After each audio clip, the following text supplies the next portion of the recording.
बिस्मिल्लाहिर्रहमानिर्रहीम। अस्सलाम वालेकुम। मैं हूँ सैयदा महरीन अज़ीमी, कलर थेरेपी के साथ तबीबा हूँ, कलर थेरेपिस्ट हूँ। उम्मीद करती हूँ कि मेरे तमाम व्यूवर्स खैरियत से होंगे और बहुत खुश होंगे। और जो मर्द व ख़वातीन को, बच्चों को, बुज़ुर्ग हज़रात को, सबको बहुत परेशान करती है और हर मौसम में हो सकती है।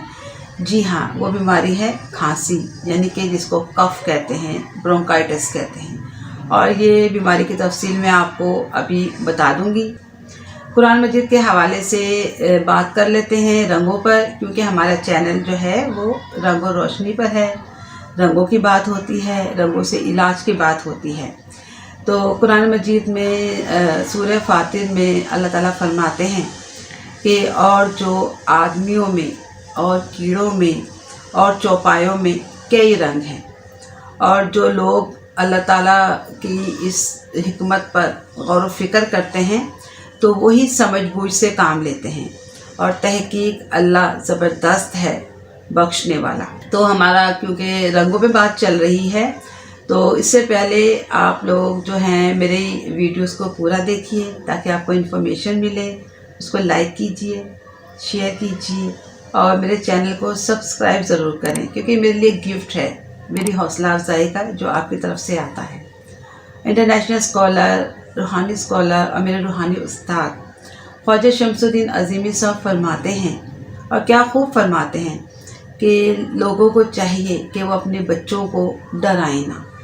क्योंकि जो बचपन में डर बैठ जाता है ना बच्चों के दिमाग, वो अपनी जगह बना लेता है।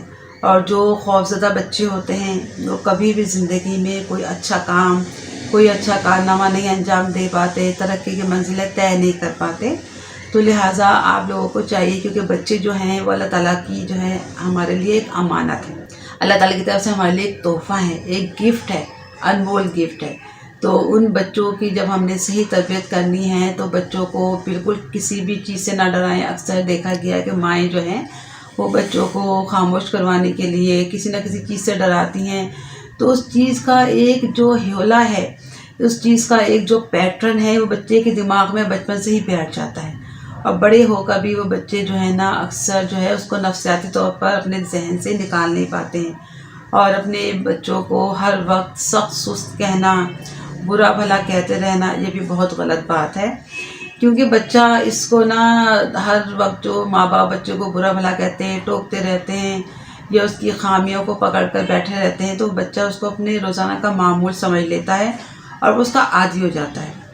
और जैसे अक्सर माँ बाप बच्चों को मारते पीटते हैं या उसको सज़ा देते हैं या ताने मारते हैं, या उसको कोई भी बात जो है वो ऐसी कहते हैं जिससे बच्चा जो है बहुत ज़्यादा दिल गिरफ्तार होता है। तो वो कहता है कि तो रोज़ाना का मामूल है। तो वो बच्चे जो है ना नादान होते हैं, और बच्चों की जो कोताहियाँ हैं उन पर आप बेजार ना हों, उनसे नफ़रत का इजहार ना करें, बल्कि ये सोचें, ये रियलाइज़ करें कि आप भी कभी इसी तरह के बच्चे थे और आप भी बहुत ज़्यादा कोताहियाँ और गलतियाँ किया करते थे। तो उनकी गलतियों को आप नज़रअंदाज करें, उनके साथ जो है ऐसा ताल्लुक़ कायम कीजिए, उनके साथ ऐसी मोहब्बत का और खुलूस का ताल्लुक़ पैदा करें कि बच्चे जो हैं वो आपकी बात को सुनें और उनके अंदर आपके लिए एहतराम का और मोहब्बत का और खुलूस का जज्बा पैदा हो जाए। उनके सर पे हाथ रखें, उन्हें प्यार से अपने साथ चिमटाएं, ताकि बच्चे जो हैं वो समझें कि आप उनके बहुत अच्छे जो है वेल विशर हैं, उनके हमदर्द हैं। जब भी उन बच्चों के अंदर आपके लिए इज़्ज़त, एहतराम का जज्बा पैदा होगा और वो बच्चे जो हैं आपके फरमाबरदार बन जाएंगे। क्योंकि हमारे अंदर से जब मस्बत लहरें निकलती हैं, मोहब्बत की, खुलूस की, जब हम लहरें हमारे अंदर से निकलती हैं तो उससे दूसरे लोग तो मुतासिर होते हैं। तो बच्चे तो जो है हमारे वजूद का हिस्सा होते हैं, तो वो क्यों नहीं मुतासिर होंगे। तो आप ज़रूर बच्चों के साथ ऐसा सलूक रखिए ताकि बच्चे जो है हर घर में गम और गुस्सा पलने के बजाय खुलूस और चाहत पले। चलें रंगों से बातें करते हैं। आज का हमारा कलर जो है वो बहुत मज़ेदार कलर है और नया कलर है। वो है बनफशी कलर, यानी हल्का जामनी जो कलर होता है, यानी वॉयलेट कह लें उसको, वो बनफशी कलर होता है। और इस कलर में सुर्ख और नीले कलर की मिक़दारें जो हैं वो बराबर होती हैं। बनफशी कलर वाले जो लोग होते हैं बहुत ज़्यादा हसास होते हैं और इस चीज़ का वो हम वक्त इजहार भी करते रहते हैं। बनफशी कलर के जो लोग होते हैं वो ज़्यादातर इसमें फ़नकार और मुसव्विर लोग आते हैं, और हमारे अंदर बनफशी कलर का कुछ ना कुछ जो है एहसास होता है, तभी हम किसी चीज़ की खूबसूरती को जो है हम महसूस करते हैं बनफशी कलर की वजह से। और बनफशी कलर वाले जो लोग होते हैं उनके अंदर दूसरों की मदद करने का, दूसरों के काम आने का बहुत ज़्यादा जज्बा होता है।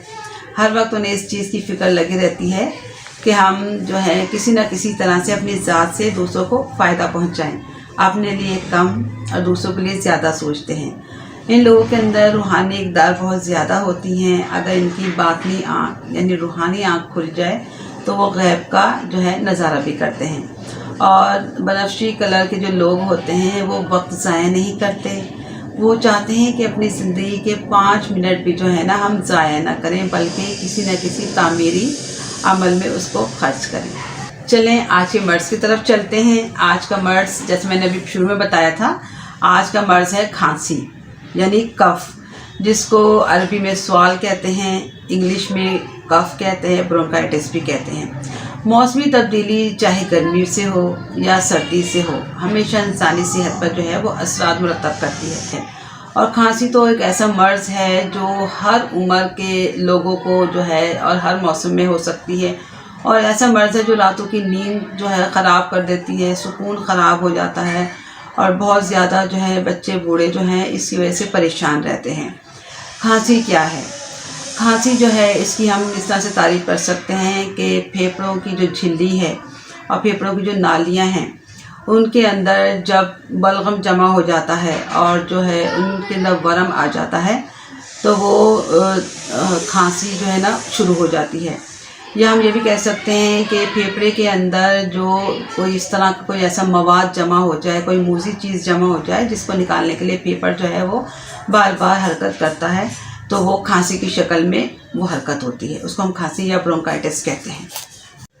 अब मैं आपको खांसी के असबाब बताती हूँ जिसकी वजह से खांसी हो सकती है। सबसे पहले तो इसमें जो है वो वायरस और बैक्टीरिया का इन्फेक्शन है। उसके बाद जो है फेफड़ों में बलगमी रतूबात का जमा होना, खाने पीने में बेएहतियाती करना, और सर्दियों में नंगे सर फिरना, उसकी वजह से भी जो है वो खांसी हो जाती है। और इसके साथ साथ किसी भी किस्म का धुआं या डस्ट जो है वो हमारे जिस्म में हमारे नाक के ज़रिए जाती है, वो भी खांसी का सबब बनती है। इसके साथ साथ आजकल जो आपको पता है स्मोक यानी जो आलूदगी है वो बहुत ज़्यादा खांसी का जो है वो सबब बन रही है। बहुत ज़्यादा ऑयली खाना और उसके ऊपर जो है वो लोग पानी पी लेते हैं या कोल्ड ड्रिंक। अक्सर आपने शादी में देखा है किस कदर ऑयल होता है खानों में, वो खाने के फ़ौरन बाद जो है कोल्ड ड्रिंक पीते हैं, जिसकी वजह से वो फ़ौरन ही उनको जो है नज़ला और खांसी जो है वो शुरू हो जाती है। आपको पता है पहले नज़ला होता है वो अक्सर लोगों का बिगड़ कर खांसी की शक्ल अख्तियार कर लेती है। ग़िज़ा में किसी भी किस्म की बेहतियाती की जाए उससे भी जो है ये खांसी शुरू हो जाती है। इसके साथ साथ जो है वो ठंडी हवा में अक्सर लोग जो हैं वो बच्चों को लेके फिर रहे होते हैं, जिस वजह से बच्चों को बड़ों को दोनों वो इस मर्ज़ में खांसी में मुब्तला हो जाते हैं। इसके अलावा जो है और भी इसके बेशुमार असबाब हैं। कुछ ऐसी चीज़ें होती हैं ठंडी चीज़ें जैसे खा ली, सर्दी के अंदर आपको पता है बहुत ज़्यादा तुर्श फल आते हैं।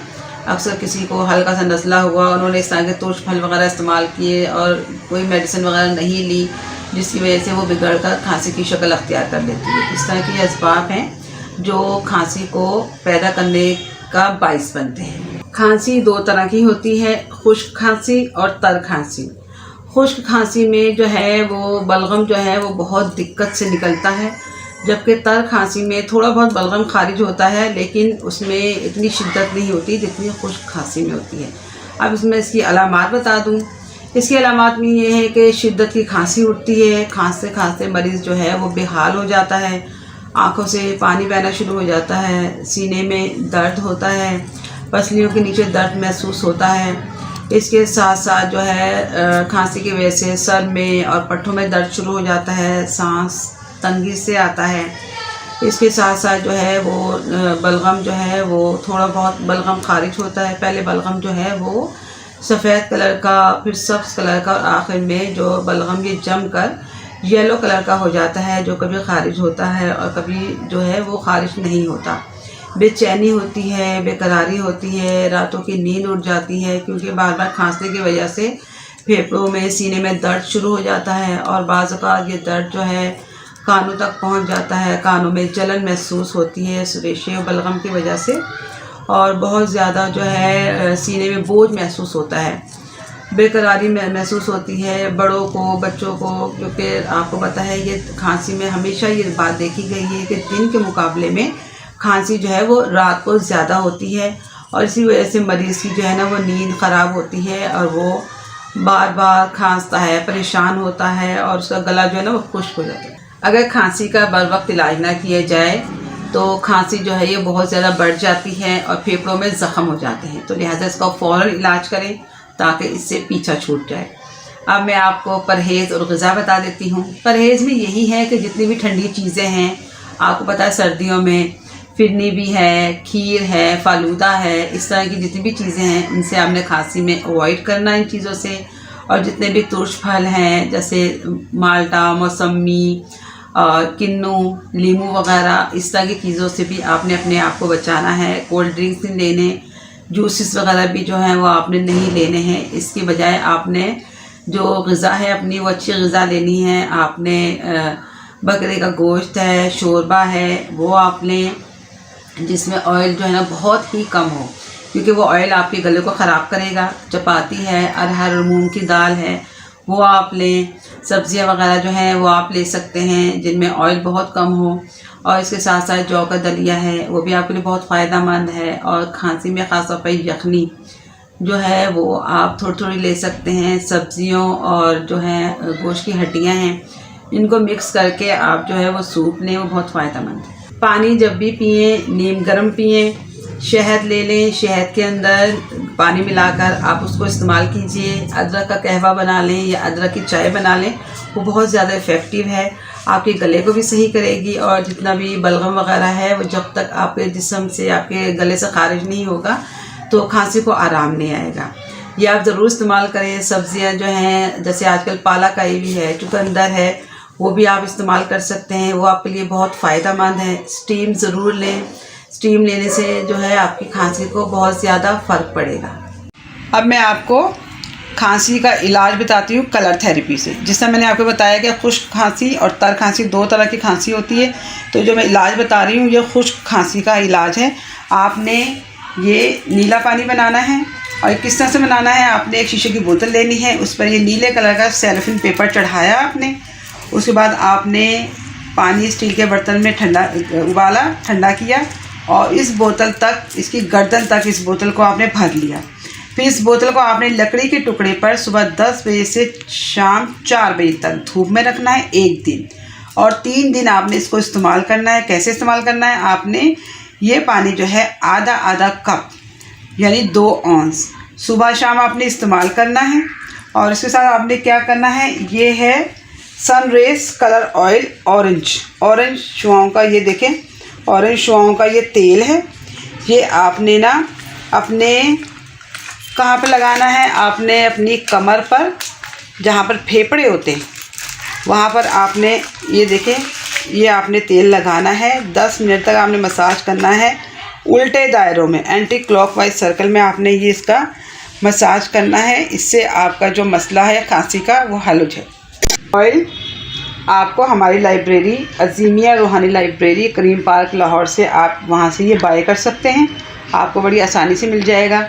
ये दोनों आप इलाज कीजिए, आपकी जो खुश्क खांसी है उसको बहुत जल्दी फ़ायदा हो जाए। अब मैं आपको तर खांसी का इलाज बताती हूँ। इसमें आपने 2 कलर का पानी पीना है। नीला पानी जो है ये आपने सुबह शाम पीना है आधा आधा कप, और ये जो ऑरेंज पानी है ये आपने खाने के बाद 2 टाइम लेना है आधा आधा कप। और ये ऑरेंज सनरेज ऑयल है, ये आपने कमर पर, फेफड़ों की जगह पर एंटी क्लॉकवाइज सर्कल में 10 मिनट मसाज करना है। अब मैं आपको खांसी का इलाज हर्बल रेमेडी से बताती हूँ। आपने 1 गिलास पानी लेना है, और इसके अंदर ये है लौंगे। आपने ये 3 अदद लौंगे डालकर इसको पकाना है। जैसे मैंने ये पकाया हुआ, ये देखें पानी का कलर चेंज हो गया है। ये इसमें मैंने 3 लौंगे पकाई हैं। 1 गिलास पानी था जो ये आधा गिलास रह गया, तो आपने ये नीम गरम थोड़ा थोड़ा करके आपने पीना है। इससे जो आपका जो रेशा है, बलगम है, वो खारिज होगा और आपको जो है वो खांसी में आराम मिलेगा। बहुत खुश रहिए, दूसरों को खुश रखिए, अल्लाह ताला की नेमतों का शुक्र अदा कीजिए, अपना बहुत ख्याल रखिए। अल्लाह ताला आपका मुहाफिज हो। अल्लाह हाफिज़।